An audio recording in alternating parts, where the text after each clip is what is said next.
Solar panels ये असल में काम कैसे करते हैं? आज हम इसी की तह तक जाएंगे। सौर ऊर्जा के रहस्यों को समझेंगे, बिल्कुल जीरो से। हम एक बहुत ही छोटे से सेल से शुरुआत करेंगे और देखेंगे कि कैसे वो मिलकर एक पूरा पावर सिस्टम खड़ा कर देता है। तो चलिए शुरू करते हैं। तो हमारा सफर शुरू होगा एक अकेले सोलर सेल से। हम समझेंगे कि इसकी परफॉर्मेंस को कैसे नापते हैं, फिर देखेंगे कि इसे एक मजबूत पैनल में कैसे बदला जाता है जो हर मौसम को झेल सके, और आखिर में कैसे इन पैनल्स को जोड़कर एक बड़ा पावर जनरेटिंग सिस्टम तैयार किया जाता है। ये एक छोटी सी चिंगारी से एक बड़ी आग तक का सफर है। तो चलिए सीधे मुद्दे पर आते हैं। जानते हैं उस बुनियादी चीज के बारे में जो सूरज की रोशनी को बिजली में बदल देती है, जिसका हम इस्तेमाल करते हैं। सब कुछ इसी छोटे से पावर हाउस से शुरू होता है, सोलार सेल। ये वो कमाल की चीज है जो सूरज की रोशनी को सीधे इस्तेमाल की जाने वाली बिजली में बदलने का, कह सकते हैं, एक जादुई काम करता है। ये हमारी पूरी सोलर एनर्जी पहेली का सबसे पहला और सबसे जरूरी टुकड़ा है। लेकिन एक बात है, सारे सोलर सेल एक जैसे नहीं होते, बिल्कुल नहीं। कुछ होते हैं क्लास के टॉपर और कुछ थोड़े एवरेज। तो फिर सवाल ये उठता है कि एक टॉप परफॉर्मर और एक एवरेज सेल में फर्क कैसे पता करें। आसान है, हम देखेंगे उनका रिपोर्ट कार्ड। जी हाँ, कुछ जरूरी पैरामीटर्स जो हमें बताते हैं कि कौन कितना बेहतर है। तो रिपोर्ट कार्ड का पहला सब्जेक्ट है ओपन सर्किट वोल्टेज या VOC। इसे ऐसे समझिए कि ये सेल की मैक्सिमम वोल्टेज पैदा करने की क्षमता है। मतलब जब वो अपनी पूरी ताकत दिखा रहा हो लेकिन असल में कोई बिजली बह नहीं रही हो। इसको समझना बहुत आसान है। सोचिए, एक पानी का पाइप है, नल पूरा खुला है, लेकिन आगे से नोजल बंद है। पाइप के अंदर पानी का प्रेशर एकदम पीक पर होगा। वोल्टेज बिल्कुल यही है, बस पानी के प्रेशर की जगह यहां पर है इलेक्ट्रिकल वोल्टेज। अब सिक्के का दूसरा पहलू देखते हैं। यह है शॉर्ट सर्किट करंट या ISC। ये वो मैक्सिमम करंट है जो एक सेल तब दे सकता है जब वोल्टेज लगभग 0 हो। चलिए वापस हमारे पाइप वाले एग्जाम्पल पर चलते हैं।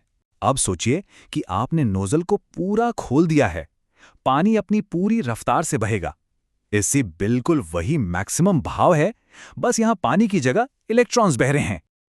अच्छा, VOC और ISC के अलावा 3 और जरूरी ग्रेड्स हैं जो हमें सेल की असली क्वालिटी बताते हैं। Pmax वो स्वीट स्पॉट है जहां सेल सबसे ज्यादा पावर बनाता है। फिल फैक्टर बताता है कि सेल की ओवरऑल क्वालिटी कैसी है। और एफिशिएंसी, खैर ये तो नाम से ही साफ है कि वो सूरज की रोशनी को बिजली में बदलने में कितना माहिर है। एक अकेला सोलर सेल होता तो बहुत पावरफुल है, लेकिन उतना ही नाजुक भी। तेज हवा, भारी बारिश या ओले, ये सब उसे आसानी से तोड़ सकते हैं। तो उसे बाहरी दुनिया से बचाने और काम का बनाने के लिए हमें उसे एक मजबूत कवच पहनाना पड़ता है, जिसे हम सोलर मॉड्यूल या आम भाषा में पैनल कहते हैं। तो ये बनता कैसे है? समझिए कि ये एक सैंडविच है। सेल्स को कई लेयर्स के बीच में रखा जाता है। सबसे ऊपर होता है एक मजबूत ग्लास, फिर एक एनकैप्सुलेशन लेयर जो नमी को अंदर आने से रोकती है। फिर आते हैं हमारे सोलार सेल, उसके नीचे एक प्रोटेक्टिव बैकशीट, और इन सबको एक साथ पकड़कर रखता है एक एल्यूमिनियम फ्रेम। और हाँ, पीछे की तरफ एक जंक्शन बॉक्स होता है जहां से सारे तारे बाहर निकलती हैं। एक पैनल अच्छा है, लेकिन एक पूरे घर या फैक्ट्री को बिजली देने के लिए हमें और ज्यादा पावर चाहिए। और यहीं से खेल और भी दिलचस्प हो जाता है। हम इन अलग अलग पैनल्स को एक साथ जोड़कर एक बहुत बड़ा और शक्तिशाली सोलर एरे बनाते हैं। पैनल्स को जोड़ने के 2 मेन तरीके हैं। सीरीज में हम उन्हें एक के बाद एक लाइन में जोड़ते हैं, जैसे दिवाली की लड़ियां। इससे टोटल वोल्टेज बढ़ जाता है, लेकिन करंट उतना ही रहता है। और पैरेलल में हम सभी पॉजिटिव टर्मिनल्स को एक साथ और सभी नेगेटिव को एक साथ जोड़ देते हैं। इससे टोटल करंट बढ़ता है, लेकिन वोल्टेज सेम रहता है। अब ये सोलर एरे भी एक जैसे नहीं होते। एक होते हैं फ्लैट प्लेट एरे। ये वही हैं जो हमें छतों पर हर जगह दिखते हैं। ये सिंपल, भरोसेमंद और किफ़ायती होते हैं। फिर आते हैं कंसंट्रेटिंग एरे। ये सोलर दुनिया के हाईटेक स्नाइपर हैं। ये लेंस या शीशों का इस्तेमाल करके सूरज की सारी रोशनी को छोटे सुपर एफिशिएंट सेल्स पर फोकस करते हैं। ये थोड़े कॉम्प्लेक्स होते हैं, लेकिन इनसे बेहिसाब बिजली बनती है, इसलिए ये बड़े बड़े सोलर फार्म्स के लिए परफेक्ट होते हैं। अगर हमें एक सोलर सेल से उसकी पूरी ताकत निचोड़नी है तो हमें उसके काम करने के तरीके को गहराई से समझना होगा, और इसके लिए हमारे पास एक बहुत पावरफुल टूल है जो हमें उसकी पूरी परफॉर्मेंस की कहानी बताता है, IV कर्व। IV कर्व आप कह सकते हैं सोलर सेल का एक तरह का फिंगरप्रिंट है। ये ग्राफ हमें दिखाता है कि अलग अलग हालात में वोल्टेज और करंट का रिश्ता कैसे बदलता है, मतलब सेल की पूरी परफॉर्मेंस प्रोफाइल एक ही तस्वीर में। इस ग्राफ पर 2 पॉइंट बहुत जरूरी हैं। पहला है ISC यानी शॉर्ट सर्किट करंट। ये वर्टिकल लाइन पर होता है जहां वोल्टेज 0 है। ये वो मैक्सिमम करंट है जो सेल पैदा कर सकता है। और दूसरा जरूरी पॉइंट है VOC यानी ओपन सर्किट वोल्टेज। ये हॉरिजॉन्टल लाइन पर होता है जहां करंट 0 है। ये वो मैक्सिमम वोल्टेज है जो सेल पैदा कर सकता है। अब असली जादू यहां है। लोगों को लग सकता है कि सबसे ज्यादा पावर इन दोनों एक्सट्रीम पॉइंट्स पर मिलेगी, लेकिन ऐसा है नहीं। पावर होती है वोल्टेज और करंट का प्रोडक्ट। तो मैक्सिमम पावर पॉइंट या MPP इस कर्व पर वो खास स्वीट स्पॉट है जहां वोल्टेज और करंट का कॉम्बिनेशन मिलकर सबसे ज्यादा पावर पैदा करता है।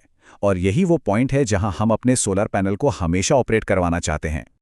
तो अब हम IV कर्व को तो समझ गए हैं, लेकिन असल दुनिया में हालात बदलते रहते हैं।